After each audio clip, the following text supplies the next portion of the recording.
Hello అండి, అమదాస్ కిచెన్కి స్వాగతం. ఈరోజు మన ఛానల్లో ఎగ్గు టమాటా కర్రీ చేసి చూపిస్తున్నాను.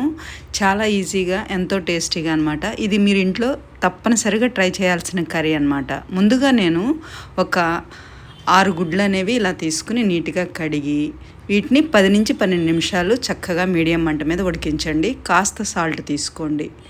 ఇలా సాల్ట్ వేసి ఎగ్ అనేది ఉడకపెట్టుకోవడం వల్ల ఎగ్ అనేది బాగా వస్తుంది అనమాట.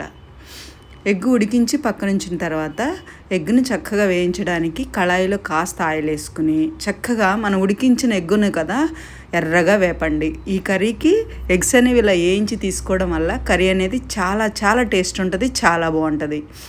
నేను చేసిన ఈ ఎగ్గు టమాటా కర్రీ అనేది మీరు ఇంట్లో ఎప్పుడు ట్రై చేయకపోతే ఒక్కసారి ట్రై చేయండి.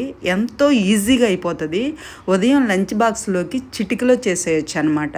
ముందుగా ఒక 2 రెమ్మల కరివేపాకు తీసుకుని చక్కగా ఒక 5 నుంచి 6 టమాటాలు అల్లం ముక్కలు కట్ చేసి అవి కూడా మగ్గడానికి రుచికి సరిపడా సాల్ట్ కూడా ఇప్పుడే వేసేసేయండి. చూసారు కదా, మనం ముందుగా సాల్ట్ తీసుకోవడం వల్ల టమాటా అనేది చక్కగా ఉడుకుతూ ఏగుతుంది, త్వరగా మగ్గిపోతుంది ఆయిల్లో. ఇలా చేసుకోండి. మనకి కరెక్ట్గా 5 నిమిషాల్లో ఎగ్ అనేది ఉడకబెట్టుకుంటే మనకి ఈ కర్రీ అనేది 2-3 నిమిషాల్లోనే కర్రీని మనం చేసేయచ్చు అనమాట. చాలా చాలా ఈజీగా అయిపోతుంది. ఉదయం చక్కగా మనకి ఇంట్లో పిల్లలకి లంచ్ బాక్స్లోకి కానీ ఆఫీస్కి వెళ్ళే వాళ్ళకి కానీ ఇలా చేసి మనం చిటికలో క్యారేజీ కట్టేయచ్చు అనమాట. ఎంత ఈజీ. రుచికి సరిపడా కారం కూడా తీసుకున్నాను కదా. ఇందులో నేను ఎటువంటి అల్లం పేస్ట్ కానీ గరం మసాలాలు కానీ ఏమీ వేయలేదు. చాలా ఈజీగా చేశాను. ఎంతో టేస్ట్ ఉంటుంది. మీరు ఎప్పుడు ట్రై చేయకపోతే మాత్రం కంపల్సరీ ఒక్కసారి ట్రై చేయండి. చాలా చాలా రుచిగా ఉంటుంది కర్రీ అనేది. పిల్లల నుంచి పెద్దవాళ్ళు కూడా లైక్ చేస్తారనమాట. త్వరగా అయిపోతుంది, ఈజీగా ఉంటుంది, ఎక్కువ టేస్ట్ ఉంటుంది అనమాట.